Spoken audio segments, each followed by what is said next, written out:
All right, so welcome everybody. Really happy to have you joining us today in our program. We're going to be talking about why I have Parkinson's disease. And before we get started, I want to invite you to go over to your chat box and pop that open. That's where you can ask your questions today. And give us a shout out, let us know where you're joining us from. I know it's always interesting to us to see where everyone's coming from, but I think also Dr. Dorsey's particularly interested because of a thing that he's doing in April. So I'll reference that here in a little bit, but I wanna welcome Dr. Dorsey. We're going to be learning today about causes of Parkinson's disease, genetics, environment, what factors are causative, what might contribute. He's going to be talking through these causes and whether Parkinson's is preventable. Dr. Dorsey, we had on last summer, he did a talk as part of our book club that we did on ending Parkinson's disease. He is one of the authors of that book. If you haven't read it, I highly recommend it. He's also the David Levy Professor of Neurology and Director of the Center for Health and Technology at the University of Rochester. We're very happy to have Dr. Dorsey today. So thank you for joining us, Dr. Dorsey. Thank you. Please call me Ray, and thanks for all the great work that the PMD Alliance has done. I greatly appreciate it. Awesome. So we're going to start with, before we actually get into the conversation, we actually have a poll question for everyone. We want this to be interactive. So we want to know what you think caused your Parkinson's disease. So if you could give us just a minute and answer that question, then we'll see what the results are.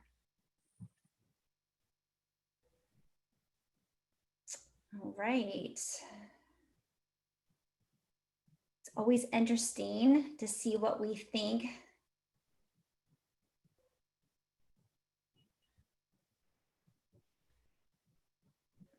Give it another minute or so. I want to give everybody an opportunity.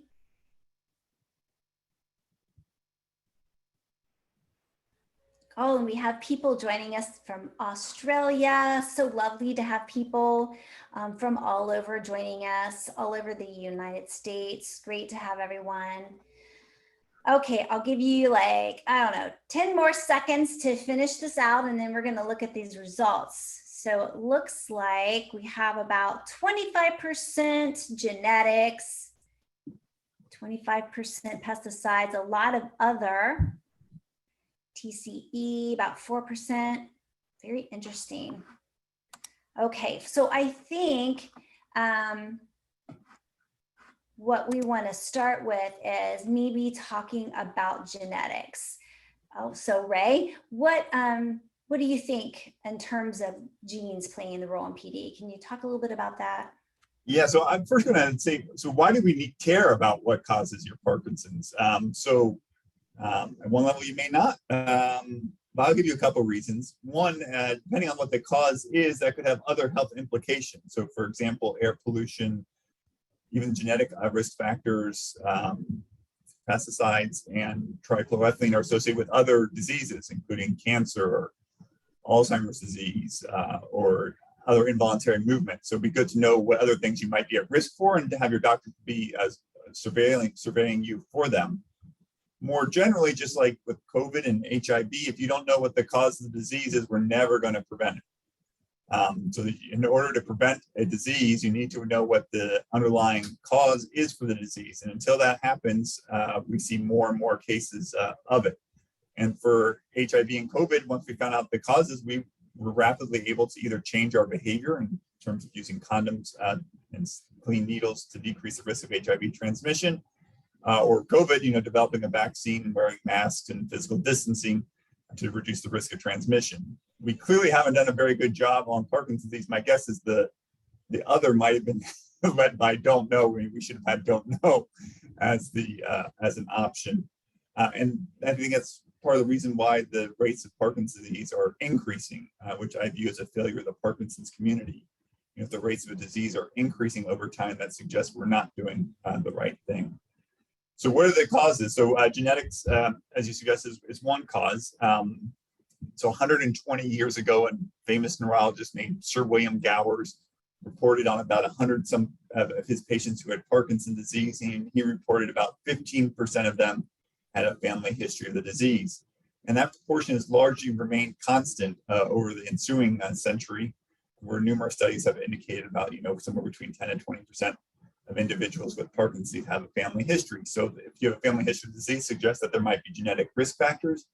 Indeed, there are. There are a couple very, very rare genes account for about 1% of individuals with Parkinson's disease, where having these genetic mutations are sufficient to cause the disease.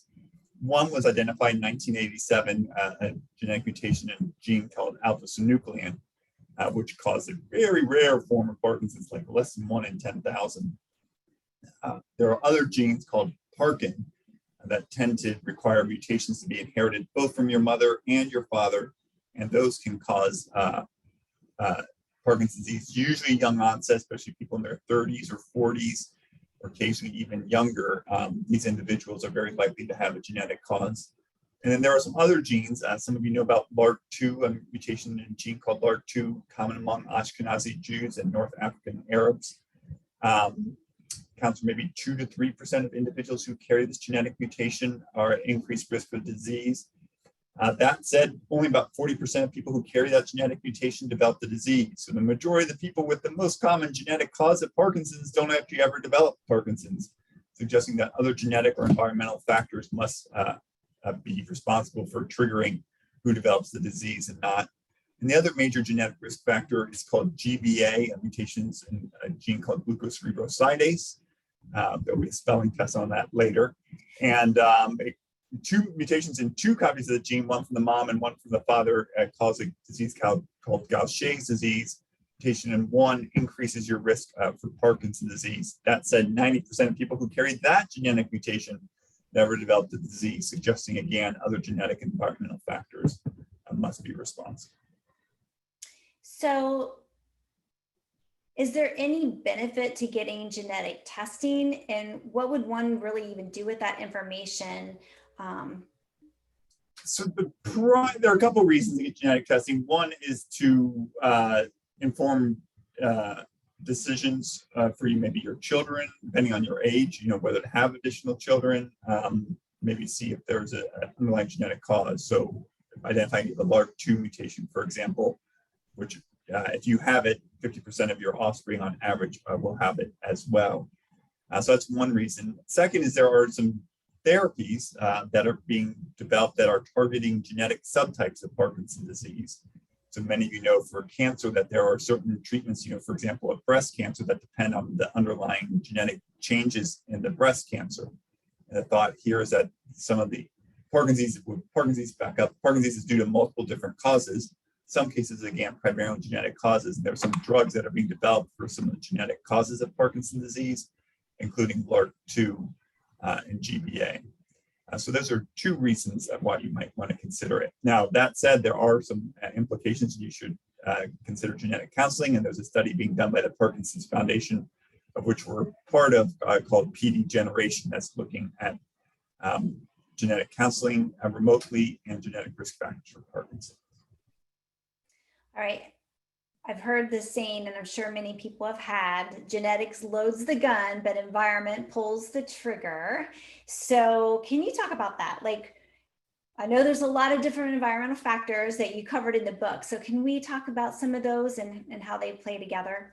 Yeah, in some cases, the environment loads the gun and pulls the trigger.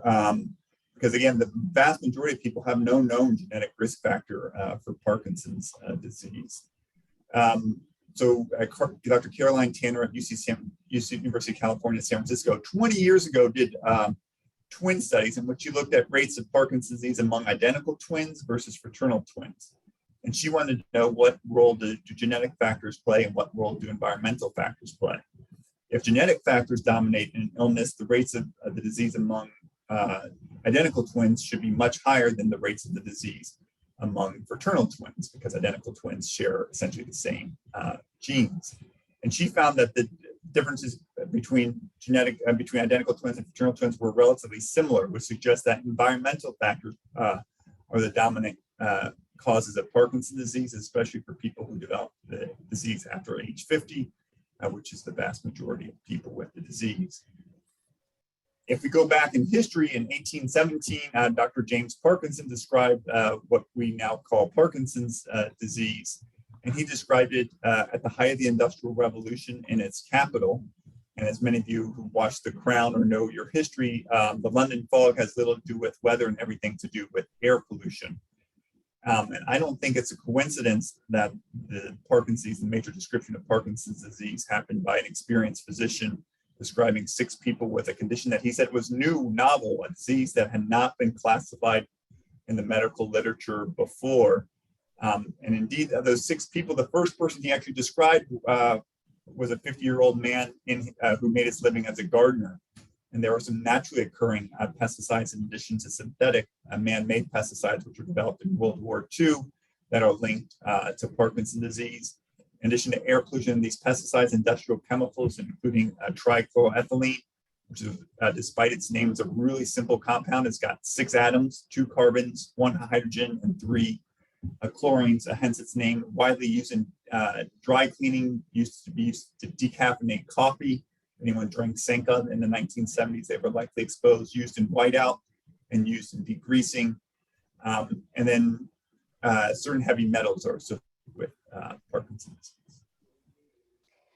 Wow, and so let's talk a little bit about some of those pesticides that you mentioned, ones that were maybe used back then, but then some that we have identified more recently that are pretty strong, like paraquat. Yeah, so let's first start with some naturally occurring pesticides. Some great research done by Dr. Todd Scher, who used to be the CEO of the Michael J. Fox Foundation, and his colleagues at the University of Pittsburgh 20 years ago linked a naturally occurring pesticide called rotenone. So some plants, develop own chemicals to prevent themselves from being eaten by insects, for example. And rotenone's been shown, chronic exposure to rotenone has been shown to increase your risk of Parkinson's disease. Indeed, it's used to kill fish. And there were some ancient Indian and Chinese texts describing individuals with what sounds like they might have had Parkinson's disease. They might have been using, I always think they might have been using rotenone to sprinkle the water into like waters, rivers, for example. Kills the fish, and then you eat the fish and you might get exposed to rotenone that way, or just from inhaling it. There's another class of pesticides called pyrethins found in chrysanthemums that are also associated with the disease. Paraquat, though, is the poster child. So paraquat was developed in the 1950s. It's considered the most toxic herbicide ever created. It kills the weeds that Roundup doesn't. It's been used to commit homicide and suicide, and it increases the risk of Parkinson's by 150%. Over 30 countries, including China, have banned it in the interest of the public health, according to Chinese public health authorities, but the United States has not. In fact, the United States has reauthorized its use just last year. The Michael J. Fox Foundation and others are suing to prevent that reauthorization. And use of paraquat, which is found on corn, soybeans, cotton, and other chemicals, has actually more than doubled over the last 25 years. Can I show you a map? Please. So there's a great map, widely publicly available, also in our book, available on Amazon. And if you want a free copy, if you can't afford a copy, you can just email us at info@endingpd.com and we'll send you one. But here's the map of paraquat in the United States. And so you can see just about everyone listening, at least in the United States, lives in an area that's sprayed with paraquat. I even visited a winery in upstate New York, about half an hour from where I live, where the farmer was using paraquat to kill weeds as part of his vineyard. Knew a little bit about its safety risk and was using proper protective equipment, but was unaware of it. And then you can see the dramatic increase in use from like 2014 to the present. You see this doubling in the amount of use on corn, soybeans, wheat, and other crops where it's found. All these data are, again, publicly available at the U.S. Geological Survey. That's scary. So why is it that the U.S. is not banning it in countries like China, who seem to have less regulation, did? That's a great question to ask your representatives and senators. And this is one of the ones that you said it's 150% increase. So that would be causative. Yeah, and so I'm here in Rochester, New York, and my colleague, Dr. Deborah Corey Schlechter, just across the street from where I am, 20 years ago, fed paraquat to rats or mice, I forgot which, and they developed Parkinson's disease. And so we have numerous evidence from researchers around the world looking at the epidemiology, showing that paraquat increases the risk of Parkinson's disease, and numerous people have demonstrated that feeding the pesticides to laboratory animals reproduces both the pathology of the Parkinson's in their brains and some of the behavioral features, including a shaking of their palms. So someone's asking, so did I understand you right that Roundup is not paraquat? Yeah, so Roundup is glyphosate. All these pesticides, just like drugs, have their own brand names. And paraquat, called flumoxone, I think is one of its brand names, is different. But it's so toxic that it's used when Roundup doesn't work. They bring in paraquat to kill the weeds. And we should be very mindful that this thing was developed in the 1950s. You know, few of us drive cars or would fly in an airplane from the 1950s because engineers have developed safer alternatives for vehicles and planes. And chemists can certainly develop safer alternatives to pesticides from the 1950s. So there's really no reason that we're allowing this continued use, except, well, there's no reason, a public health reason that we're allowing this. So we're getting some questions such as, are landscapers more exposed to paraquat than ordinary people?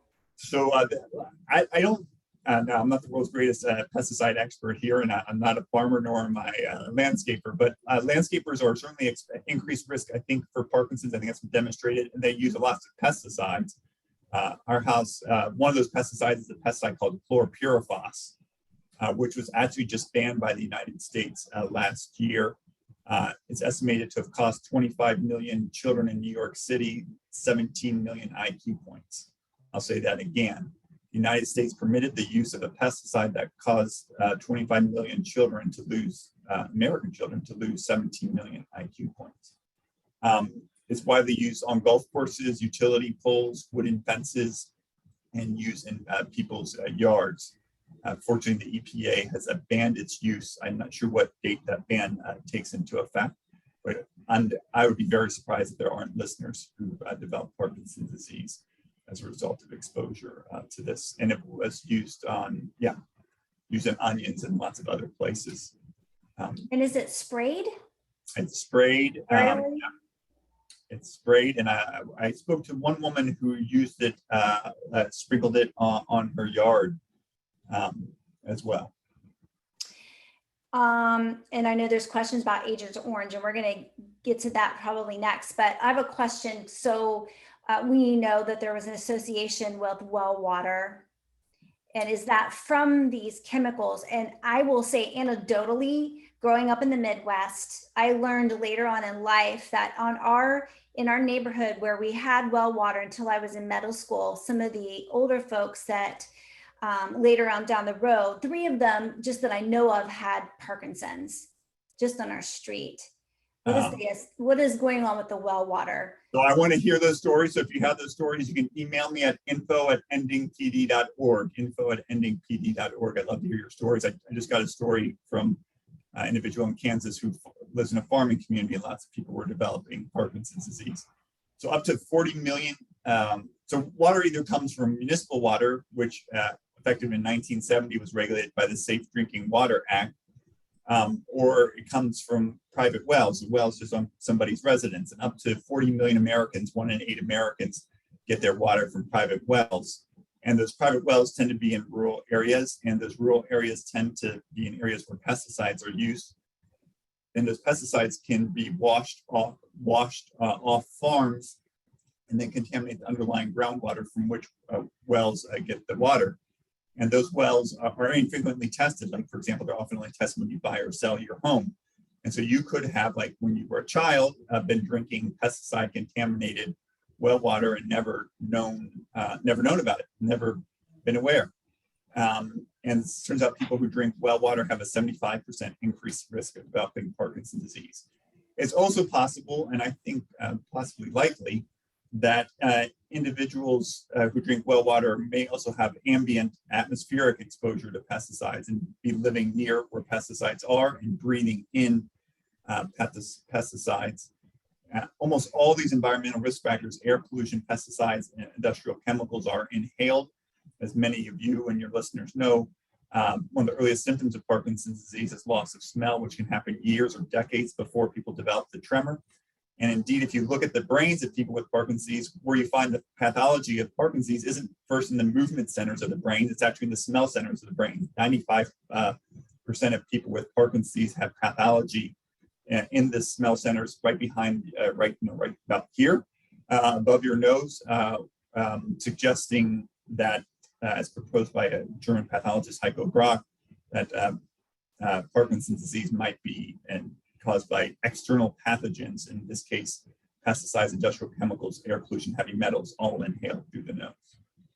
Okay, so I know we've had several questions about Agent Orange, and I know that those who were in Vietnam that were exposed to that, many of them obviously were able to get some benefits. They acknowledged that. So can we talk a little bit about that? Yeah, so the United States really has almost, despite numerous recommendations to do so, has almost developed a conscious decision not to investigate Agent Orange and its health effects. So there have been relatively few large-scale studies of the disease, of the agent, but it's been linked to Parkinson's disease. And the VA, if you're a veteran and you have been exposed to Agent Orange, I'm putting a link here in the chat, you're entitled to health benefits. So Agent Orange, within all these things, all these different agents were different mixtures of pesticides, herbicides used to clean out the jungles of Vietnam. On the good side would be to say, so you could see the enemy. On the bad side, it was to destroy their crops. And lots of people had developed Parkinson's disease and cancer as a result of it. The late General Colin Powell, as many of you know, served in World War II. He described working with Agent Purple, which was very similar chemicals, but instead of having an orange stripe around its 55-gallon drum, had a purple stripe, may have been even more toxic than Agent Orange. He developed Parkinson's disease. He developed multiple myeloma, which is also linked to these pesticides. These are dangerous chemicals that have caused lots of suffering for U.S. veterans and lots of suffering for civilians in Vietnam and elsewhere in Southeast Asia. All right, so I'm getting questions about lawn services like True Green, ChemLawn, Custom Turf. All those contain dangerous chemicals, paraquat, Roundup, and others. And their neighbors are spraying them even if they're not. And they're not disclosing what they're spraying. What do people do in these situations? So I don't know. I'm not an expert. I haven't done a deep dive on this. I can proudly say our yard has more dandelions than our neighbors. I think Rachel Carson wrote the book Silent Spring in 1962, launching the environmental movement and the formation of the EPA under President Richard Nixon, a very conservative Republican, in 1970, and the formation of the Safe Drinking Water Act. And she argued not so much against pesticides, she argued against indiscriminate use of pesticides, and especially DDT, which saved lots of people from ever developing malaria in World War II, but in the 1950s was used indiscriminately and for purposes that weren't necessary. It's one thing to use a pesticide to prevent people from developing malaria. It's one thing to use a pesticide for preventing crops from being destroyed. It's a whole other thing to use these chemicals indiscriminately. Some of your older listeners may have been behind a DDT truck that was spraying out pesticides. Some people were actually playing in it. And so I think we need to really think long and hard about why we're using certain pesticides and to what ends are we doing so. I wouldn't be very excited if they were spraying a lot of chemicals on the yard next to me. Maybe you can give them a copy of the book. I can send a copy to your neighbor about it. There was one study done looking at a cluster of individuals who lived around a golf course and finding 18 people who lived around a golf course had Parkinson's disease. Something like 15 of those 18 lived downwind of the golf course.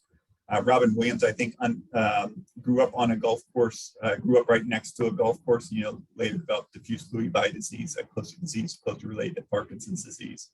So that there's lots and lots of anecdotal and stronger evidence linking household or occupational exposure to these chemicals to adverse health outcomes, including Parkinson's disease, autism, developmental delay, cancer, and a wide range of other conditions.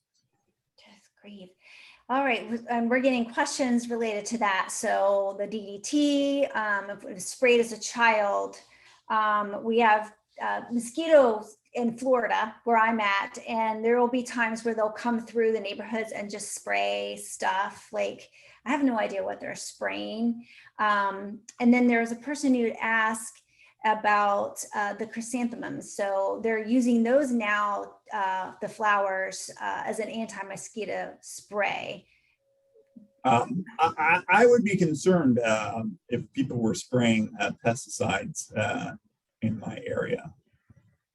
I would be concerned. I wouldn't want it. Now, that said, when we have a wasp net, I use a little bit of pesticide and stuff like that to do it. And if we have an ant thing, I do use a little bit. I do read which pesticides are in it. And there are hundreds of different pesticides, and not all of them have been studied. But I think all things have risks and benefits. And I think we should be very, very cautious. The first principle of medicines do no harm. And sometimes our treatments are worse than the disease. And so I'd be very cautious about it. And this childhood exposure, I'd be really, if they were doing it, I would keep my kids and babies and pregnant women inside. There's, I think, pretty good evidence that children, babies, fetuses are at increased risk to these effects because the brain is growing. It's less well protected than it is. You can find these pesticides in the breast milk of nursing women. Indeed, that's how some of them are tracked. Some of them dissolve in fat and are concentrated in it. Can I tell you a story about one story? I'll tell you a story. See if I can find the story. I'll read you part of the story from the book. This is from Hawaii. Yes, contaminated milk. On March 20th, 1982, a New York Times headline read, "Hawaii recalls pesticide-laced milk from stores and schools." Farmers in Oahu in Hawaii had fed dairy cattle the tops of pineapple plants known as green chalk. The problem was that the leaves had been sprayed with heptachlor, a pesticide that had been banned by the EPA. Heptachlor was considered a potential carcinogen or cancer-causing chemical, and it persists in the environment. In the 1960s, the FDA had set a zero tolerance level for heptachlor in foods. In 1978, the Pineapple Growers Association of Hawaii and the state of Hawaii argued that heptachlor was needed to protect the pineapples, the state's largest source of agricultural revenue for ants. At the time, heptachlor could be found in the fat cells of virtually every American. The attorney representing the state of Hawaii and the pineapple grower said that its clients do not concur or accept that heptachlor used to control ants on pineapple poses a significant risk of exposure to man and the environment. They were granted an exemption and started using the pesticide. The exemption allowed heptachlor to be sprayed on pineapples, but prohibited the use of green chalk as feed within 1 year of spraying with the chemical. Then in 1982, it was discovered that some of the contaminated tops of the pineapples had slipped into the feed of cows before the year was up, and the heptachlor had been at least broken down partially. Testing found that 7 of the 19 dairies on Oahu had heptachlor levels in their milk that were 3 to 6 times the acceptable state level. 2 months after the contamination was detected, Hawaii State Health Director ordered all fresh milk removed from schools, stores, and schools. During these 2 months, Hawaiians were exposed to levels of the pesticides, exposed to high levels of the pesticide. A scientist tested the samples of breast milk from nursing mothers and found that the average level of heptachlor contamination had increased 4-fold. He said it appears that there's a relationship between exposure to the contaminated store-bought milk and the increase in human breast milk. There was enough information to make me and many others uncomfortable. And then researchers, including Dr. Caroline Tanner, followed a group of individuals from Oahu and found that those who drank high levels of milk had higher rates of Parkinson's disease. They looked at their brains after they died. They found loss of dopamine producing nerve cells in the parts of the brain known to be affected by Parkinson's disease. And they found the remnants of heptachlor in the brains of the individuals with Parkinson's disease. That's so scary.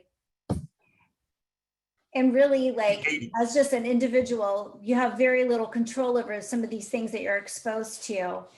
I know we're having some other questions in regards to things like chemicals they use to color hair, perms. Do you know if there's any tie to those kind of chemicals to Parkinson's? You're laughing.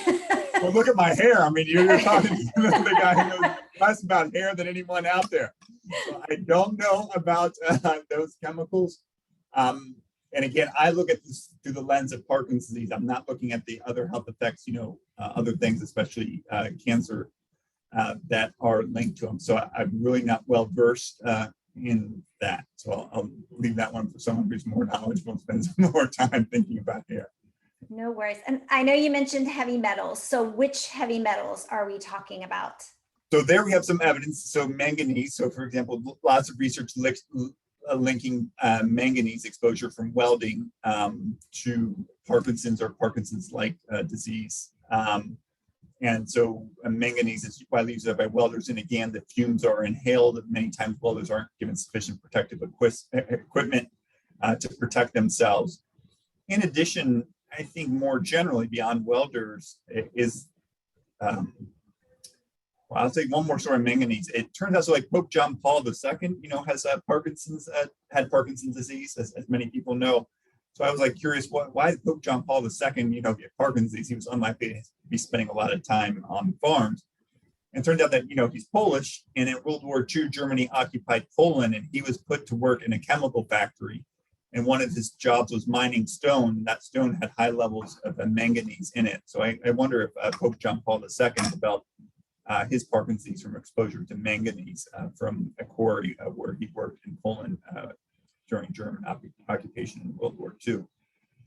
More generally, for the rest of us, air pollution. So many of you, anyone lived in LA before, knows what smog looks like, and you can actually see smog.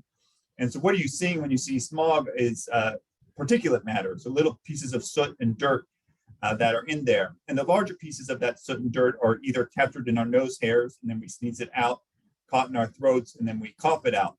But some of these very, very, very tiny particles, particulate matter, less than 2.5 microns, so like less than one 1/1000th of a millimeter in diameter, escape our normal protective mechanisms, and they can enter in our nose or in our lungs and then get into our bloodstream, or nose and go back to the brain.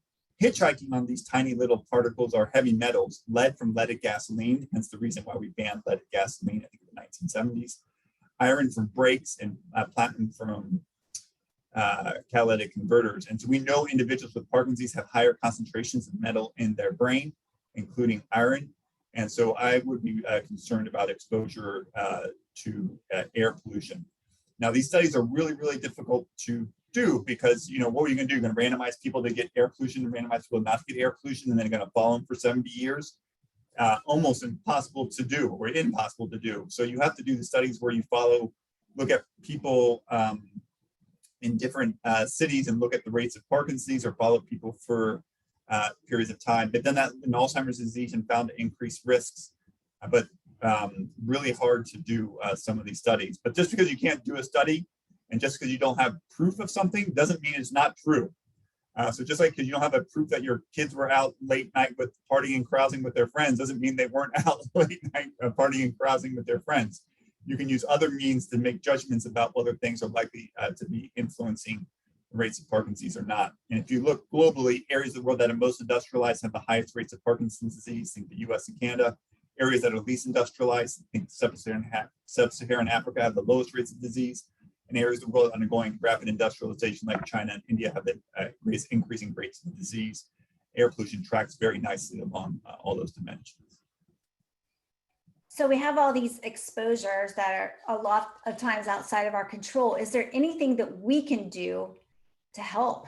Yeah, so one, ask your representative and senator why paraquat isn't banned. Senator Cory Booker, I think who's one of his parents had Parkinson's disease, has introduced legislation that would effectively ban paraquat. Michael J. Fox Foundation would love to hear your voices. The PD Avengers, you can join the PD Avengers, pdavengers.com. They even have a small group getting bigger, focusing on the environmental causes of Parkinson's disease. The World Health Organization is starting to look at it. But we need to make our voices heard, as we write in the book. Unless we make our voices heard, like we did for polio with the March of Dimes, like we did in the 1980s with HIV, as Mothers Against Drunk Driving did in the 1980s, and made drunk driving socially unacceptable, things don't change. So those are all things. If you live in a polluted area, air filters might be a benefit. Closing your windows can be a benefit. Driving with your car windows up and circulating your air can be helpful. You can ask your golf courses what pesticides are they using to do it. Are those pesticides worth an increased risk of Parkinson's disease if you have to play with a few more weeds on the golf course? I think everyone will be willing to make that trade-off in terms of more weeds for lower risk of Parkinson's and cancer. So there are lots of things that we can all do, but we can only do them if we make our voices heard. Agreed. And I know there earlier was a question related to filtered water. So, is investing in a home filtration system beneficial? Will it help reduce some of those toxins? So I'll tell you what I do. Since writing the book, I got motivated and I changed my behavior. So I got a carbon filter for my water. I really lost confidence in the public health measures that we have in place to protect ourselves. You would think the world's wealthiest country would have universally safe water, safe air, and safe foods. And I just don't think that's the case. And so I have a carbon filter, like from Pure or whatever you want to get from the grocery store. And I use that for all the water. That carbon filter filters out pesticides and this industrial chemical called trifluoroethylene that's widely prevalent. And then I buy organic, I can afford to do that. But even though I buy organic, I wash all my fruits and vegetables. So I get like a little vegetable wash from the grocery store. And I wash all my fruits and vegetables before I eat them. All right, I do want to shift gears just a bit, and I want to talk about the role of head trauma. We all think of Muhammad Ali being a boxer, him raising awareness about pugilistic, Parkinson's. So can you talk about the risk of PD related to head trauma? Yeah. Can I read another little section? Yes.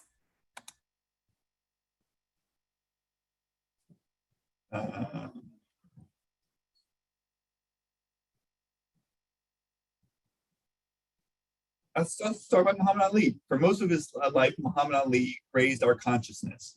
He did so about the Vietnam War, racism, identity, religious freedom, and finally the health risks of head trauma. On December 11, 1981, Ali took on Trevor Burbeck in his 61st and final professional fight. 3 years later, he was diagnosed with Parkinson's. For 27 years, Muhammad Ali fought boxers. For the next 32 years, he would be in the ring with Parkinson's disease. At the time of his diagnosis, little was known about the link between head trauma and developing the disease. Since then, multiple studies have found that repetitive head blows to the head increase the risk. In 2006, researchers found that even a single head injury resulting in loss of consciousness or amnesia tripled the risk of Parkinson's. Repeated head trauma raised the risk even further. Traumatic brain injury increases not only the chances of developing the disease, but also the rate of progression of Parkinsonian features. It also leads to the accumulation of Lewy bodies, those clumps of misfolded proteins found in the brains of people with Parkinson's. And just as the combination of particular gene mutations and chemical exposure can up our odds, so too can the risk of traumatic brain injury be amplified by environmental pressures. Head trauma plus exposure to the pesticide paraquat almost triples a person's risk of the disease. And so what can you do there? I'm hopeful it's going to be 60 degrees in Rochester, New York on Thursday, and I'll be hopefully on my bicycle and I'll be wearing a helmet. So if you like to bike or ski or anything like that, you should wear a helmet. And I think we should give a lot of consideration to the sports that our kids play. One, they should play a sport for everyone and everyone for a sport. But two, we should make sure that those sports aren't going to have long-term adverse consequences for their brains. And I think there's real concern about whether certain sports do that. So there's a lot of obvious things that can cause Parkinson's. It's a pretty tangled web, actually. What are some things that people can do to prevent it? So are there any things that we can do to prevent it? Besides advocating for the reduction of the use of these chemicals, are there things that we personally can do? Yeah, so in the book, we say, in addition to developing new treatments for the disease, it's kind of odd that the most effective medication for Parkinson's is over 50 years old. We've had more therapeutic breakthroughs for the disease last century than we've had this century. That's a problem. Two, lots of people with Parkinson's don't receive appropriate care. So 40% of Medicare beneficiaries in the United States don't see a neurologist within 4 years of diagnosis, and they have worse health outcomes if they don't. So we need to make sure that we get better treatments for the disease and that everyone's cared for. But fundamentally, Parkinson's is preventable for the vast majority of people. And we have gifts that we've received from previous generations. We largely live in a world that's free of polio. Not many of us go around worrying about polio or even discussing it. We live in a world where not only is HIV treatable, but it's preventable. And there are people on this call today who don't have HIV because of the courage of some activists, homosexual men largely in New York City, who rose up, adopted the motto of silence equals death at a time when there was no federal response to HIV. Indeed, the president at the time didn't even mention the disease by name for 5 years, much less engage in funding to address it. And those people rose up in a vacuum, made their voices heard, and changed the course of the disease, not only for themselves, but for all of us. In the 1980s, women grew tired of having their children be killed and maimed in motor vehicle accidents. And they didn't argue that we need better trauma centers or better ambulances. They said we need to simply stop drinking and driving. And there are people on this call who are alive today because of the courage of those individuals. And that's a gift that we received, that we didn't ask for, that we didn't earn, but that we received. And one of the beauties of that gift is we don't even know who of us is alive because of their actions. So the challenge to us is that we need to give the gift of a world free of Parkinson's disease for future generations. We just outlined many of the environmental causes, almost all of them entirely preventable for Parkinson's disease. And we need to take action today, now. Join the PD Avengers, pdavengers.com, contact your congressmen and representatives and congresswomen, and make our voices heard and change the course of the disease so that we can give a world to our children and grandchildren that is largely free of Parkinson's disease, just like we inherited a world that's largely free of polio, like we inherited a world where it's socially unacceptable to drink and drive, and we inherited a world where HIV is preventable. We need to do the exact same thing for Parkinson's disease, and the only way to do that is by 1.2 million Americans who are affected by the disease making their voices heard and saying that this is enough. And also, I'm curious if you have any thoughts about the role of exercise and nutrition in this. Yeah, so everyone knows, I think all your listeners know, that exercise is really important. If you have Parkinson's disease, at least an hour of exercise. Boss Bloom, just a senior author on the book, just came out with a paper suggesting that not only is Parkinson's helpful for people, but it can lead to formation of synapses and increased connectivity among nerve cells in the brain for people who have the disease. It turns out that if you exercise in your 40s, 50s, and 60s, vigorous exercise, you got to sweat 3.5 to 4 hours a week, like running or swimming, you can decrease your risk of developing Parkinson's by 20%. So every time I hop into the pool, I'm always thinking about my future self, and I don't want to have Parkinson's disease. I've seen enough. So that's one way to do it. It also turns out that a Mediterranean diet high in fruits and vegetables, low in animal products, perhaps low in dairy, perhaps not, because dairy in and of itself increases your risk of Parkinson's, although some think that, but perhaps more likely, I think, or perhaps in greater proportion, because of the concentrating effect of fat-soluble pesticides in dairy products, may increase your risk of developing Parkinson's disease. So sweat and eat a Mediterranean diet, and both these things have been shown to be beneficial for people with the disease, in addition to lowering the risk of the disease for those without. going back to, we're getting some questions that's just coming in regards to like the head traumas. Do you see a higher incidence of Parkinson's among professional football players or college football players? Or we'll go back to the book. I'm getting my glasses out. Seeing a little dark. Football players, especially professional ones, are vulnerable. They are more likely to develop neurodegenerative disorders, including Alzheimer's disease, ALS, and chronic traumatic encephalopathy, which resulting from repeated brain trauma can lead to dementia. The link to playing professional football and Parkinson's disease, however, is less clear. A 2012 study found that NFL players face an almost 3 times greater risk of death due to conditions like ALS, Lou Gehrig's disease, and Alzheimer's, but not Parkinson's. But a 2017 study of football players published in the Journal of the American Medical Association found a connection. The risk of chronic traumatic encephalopathy, CTE, increased with the duration and intensity of a person's football experience and was present in the brains of almost every NFL player in the study, 110 out of 111. That never happens. It also showed up in the people who played high school football, but in fewer of them, 3 out of 14. And among the former professional players with CTE, 2/3 had Parkinsonian features, including slowness, a tendency to fall, and tremors. 6 of the 111 have been diagnosed with Parkinson's disease.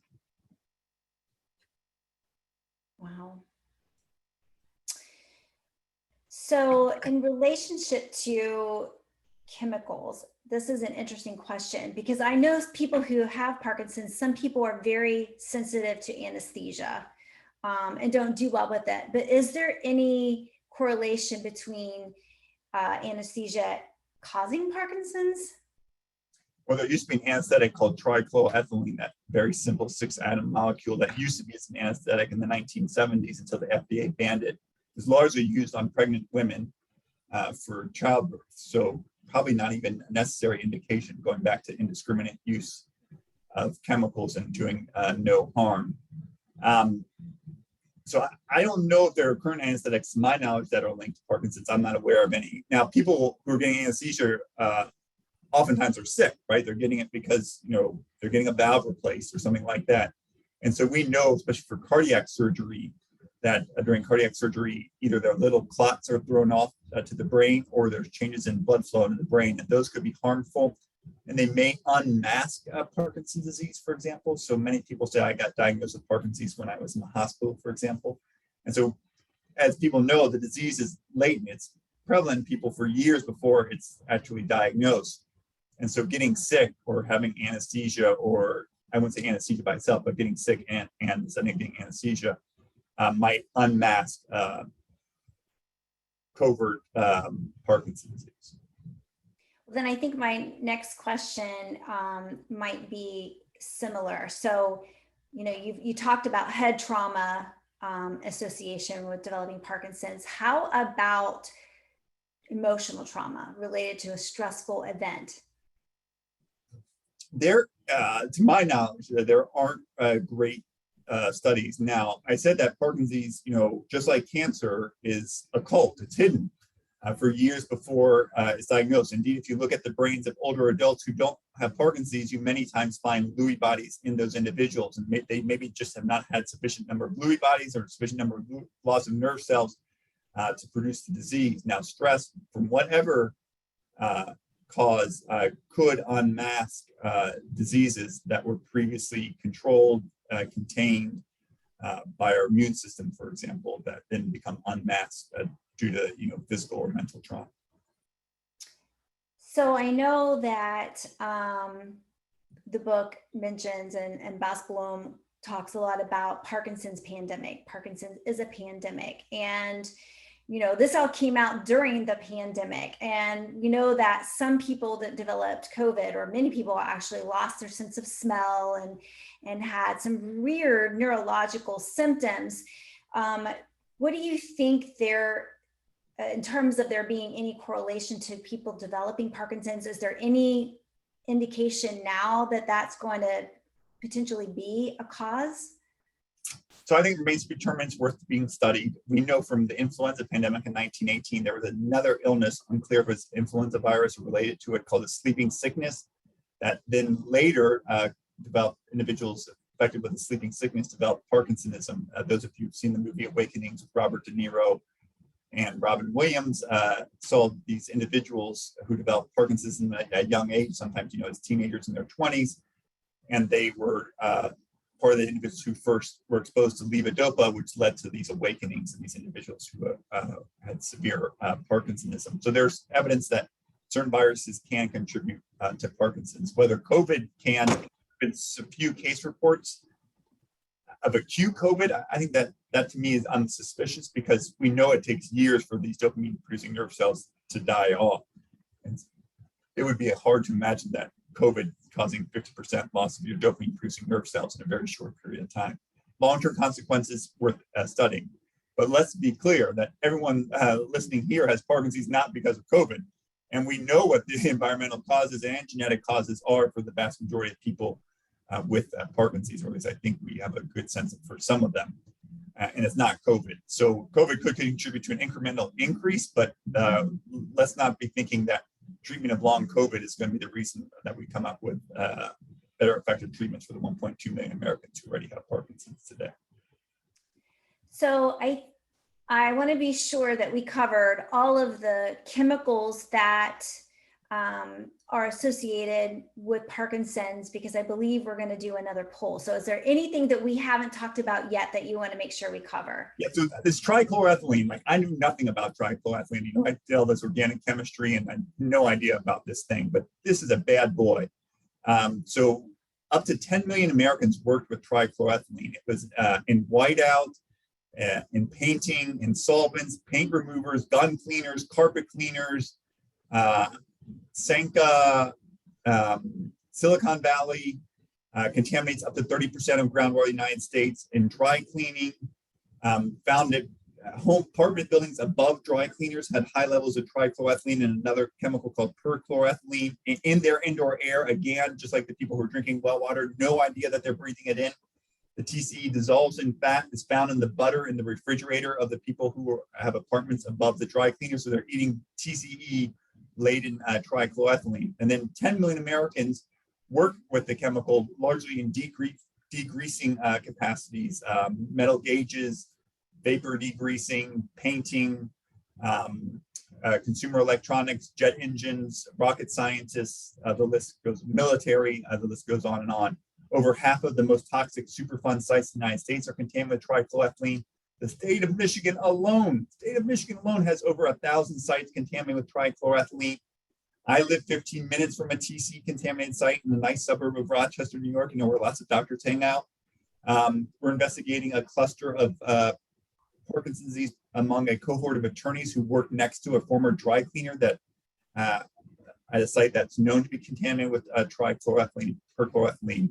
And just like people know that radon evaporates from the soil, their homes, and into their basements and causes lung cancer, TCE from industrial sites or dry cleaners can migrate underground plumes a mile or more and then evaporate into people's schools, workplaces, and homes completely undetected. In Silicon Valley, Mountain View, California, home to some of the most expensive real estate property in the country, there's a Superfund site where Fairchild Semiconductor and Intel, Andy Grove, used to work and is contaminated with TCE, and people across the street from that Superfund site had elevated levels of TCE in their homes, and they didn't know until they fought to have testing done. And indeed, about 6 individuals in a small neighborhood right across the street from this Superfund site developed Parkinson's disease. I think 4 developed brain cancer because TCE is known to be a carcinogen and linked to multiple myeloma, liver cancer, renal cancer, non-Hodgkin's lymphoma, and prostate cancer.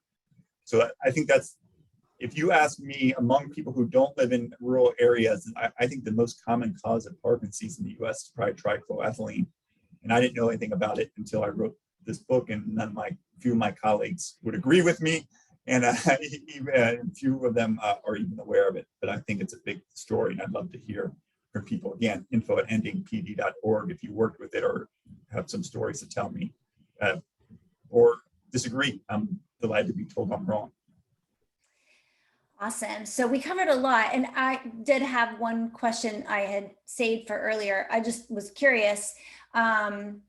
Rh negative blood factor, any correlation to that with Parkinson's? Blood factor Rh negative? Yeah. Not that I know. Okay. It came in earlier and I meant to ask earlier, so. But I'm happy to be taught. So I think we have a follow-up poll to the one at the beginning to see if after we've talked about some of these, if maybe you've changed your mind at all of what you think caused your Parkinson's disease. So if you'll take a minute to answer those questions.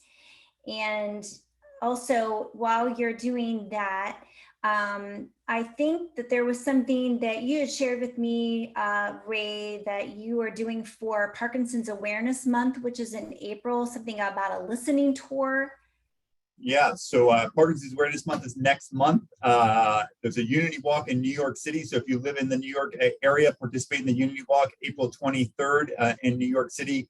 Raises money for all Parkinson's organizations. Pre-COVID, there were 10,000 people participate. We should double it. We should get 20,000 to make our voices heard. As part of that, I'm thinking about doing a listening tour to come visit you. So if you or your friends or your family members have questions about Parkinson's disease or part of a cluster or have a great story to tell me or an untold story to tell me, let me know. Email me at info@endingpd.org. Right now, I'm thinking about making a tour of New York State right around the Unity Walk before after April 23rd. So if you live in Endicott, New York, where IBM contaminated the groundwater with a trichloroethylene, or you live near one of these trichloroethylenes, or you're in a farm in upstate New York, I'd love to hear from you. If you're in Long Island and you're part of the Northrop Grumman contaminated site, let me know. I'm happy to come by and visit you, an in-person visit. I'll bring you a free signed copy of the book. And would love to hear from you. Or if you're part of a cluster in different parts of the country, delighted to do so. But I want, we have this little window of where COVID is less common, and it's a good chance for us to engage one another and for us to learn, including me. All right. Well, it looks like our results are in, and we still have pesticides like paraquat as a header, followed by other and TCE related chemicals. So yeah, so TCE, just like it went from, I think it was 2 on the first poll versus now 28.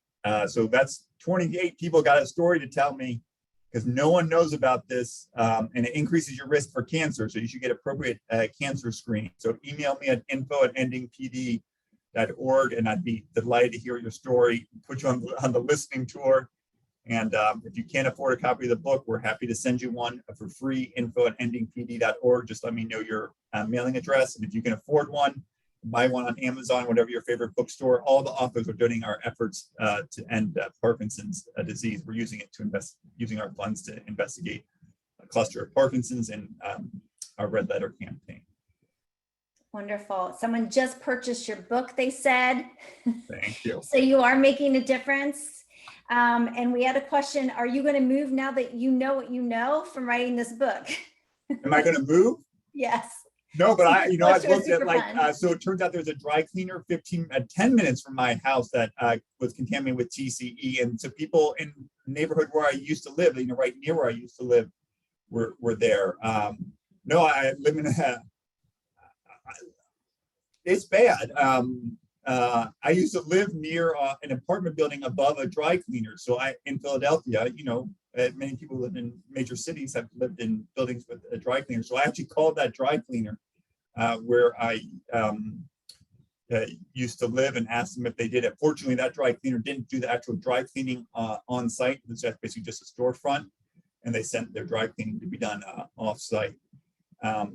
One of my kids has congenital heart disease, which is linked to TCE. And I was wondering, with the heart of a parent, whether this was an explanation for it. But I don't think it was. And he was born after, but I get very, very concerned that a lot of the diseases around us are preventable. And, I'm a neurologist, so I spend a lot of time, seeing who I can see with Parkinson's disease. And now when I see someone with Parkinson's disease, when I'm, biking on the Erie Canal or the airport, I get pissed off. Because I think Parkinson's disease is fundamentally preventable for the vast majority of people with the disease. And we need to take action to prevent this world's fastest growing brain disease. And just like we have the gifts that we received, one of the obligations of gifts is to receive it, and one of the obligations is to reciprocate. And we should reciprocate by making Parkinson's disease a disease of our generation and not a disease of future generations.